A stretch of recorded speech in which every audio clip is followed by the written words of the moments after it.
Hello everyone, good morning. আমি মো। আমার নতুন আরেকটি ভিডিওতে তোমাদের অনেক ওয়েলকাম। আর এই যে আমার হাতে লাল লাল কিছু দেখতে পাচ্ছ, এটা না আলতার দাগ।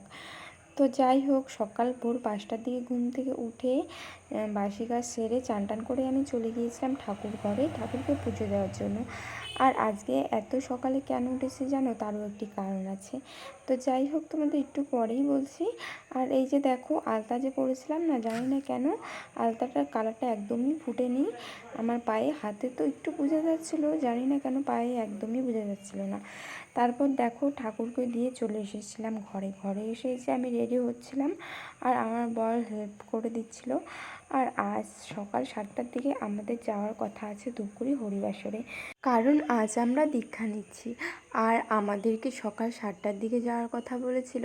তাই তো এই যে ভোর 5টার দিকে উঠেই সব কাজ সেরে নিয়ে রেডি হয়ে পড়েছিলাম। তো কথা বলতে বলতে দেখো, আমার হচ্ছে শাড়ি পরা, চুল বাঁধা, বাস এটুকুই করেছিলাম। তো আমি রেডি হয়ে পড়েছিলাম। তারপর দেখছিলাম হাতগুলো একদমই ফাঁকা ফাঁকা লাগছিল। তাই ভাবলাম, যেহেতু আমার বরের এখনও রেডি হওয়া কমপ্লিট হয়নি, তো ততক্ষণে আমি নেল পালিশটা হাতে পরেই নিই। তো যাই হোক, একা হাতের তো 2 হাতের নেল পালিশটা যেভাবে সেভাবে আমি পরেছিলাম, কিন্তু পায়েরগুলো আর না একদমই পরতে পারছিলাম না।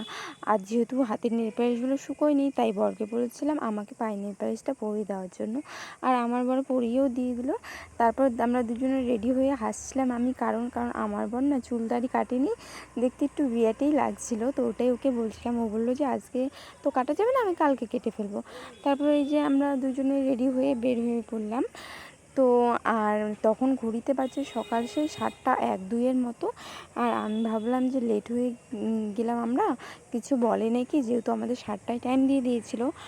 তাই আমরা বেরিয়ে পড়েছিলাম, আর রাস্তাও ফাঁকা ছিল। আর এই যে আমরা পৌঁছেও গিয়েছিলাম। আর তারপর ঢোকার আগেই আমরা হাত পাগুলো ধুয়ে তারপরে ভিতরে ঢুকবো। আর জানো তো, আমি না একদমই জানতাম না যে সেখানে ফটো তোলা একদমই অ্যালাউ নাই। তো যেটুকু আমি ভিডিওটা নিয়েছিলাম একদম বাইরে থেকে। তারপরে দেখেছিলাম যে আর ফটো হয়তো নেওয়া যায় না, ফটোর উল্লেখ ছিল, তাই আর কোনো ফটো ভিডিও আমরা করিনি। তো যখন না দীক্ষা দিচ্ছিল, সত্যি বলতে অন্যরকমই একটা আলাদা ফিলিং হচ্ছিল। মনে হচ্ছে যে না, সত্যি ঠাকুরের সেবা করা, ঠাকুরকে নাম করা অনেক ভাগ্যের ব্যাপার। মানে মনটা অনেক হালকা হালকা লাগছিল। এরকম আমার সঙ্গে কখনোই হয়নি। তো দুজনে বলছিলাম সত্যি ওখানে গিয়ে অনেক কিন্তু শান্তি লাগলো। আমিও বলছিলাম যে হ্যাঁ। তারপর এই যে বাড়িতে এসে ঘরটা ঝাড় দিলাম। তারপরে চলে গেলাম ছাদে জামা কাপড়গুলো নিতে। আর ছাদে গিয়ে দেখছিলাম বেশ কিন্তু রোদ দিয়েছিল। দেখে হয়তো অতটাও বোঝা যাচ্ছিলো না, কিন্তু ভালোই রোদ দিয়েছিল। আর তারপর আমি দেখছিলাম জামাগুলো শুকিয়েছে নাকি। তো যেহেতু তখন এই 10টা 10:30টার মতন বাজে, তো জামাগুলো সেরকমভাবে শুকোয়নি। তো যে কটা জামা কাপড় শুকিয়েছিল, তো সেগুলোই আমি উঠিয়ে নিয়ে এসেছিলাম ঘরে। আর এইদিকে দেখতে পাচ্ছিলাম গাঁদা ফুলগুলো বেশ সুন্দর লাগছিল। আর এইখানে 2-3টা ফুলও হয়েছিল পুত্রলিকা। তারপরে যে সকালে মা রান্না করেছিল, যেগুলো রান্না হয়েছিল যেহেতু নিরামিষ ছিল, সেগুলো দিয়ে খাওয়া দাওয়া করে এই যে আমি বসে বসে দেখছিলাম আমার বর কী করছিল। ও তো শুয়ে শুয়ে মোবাইল দেখছিল।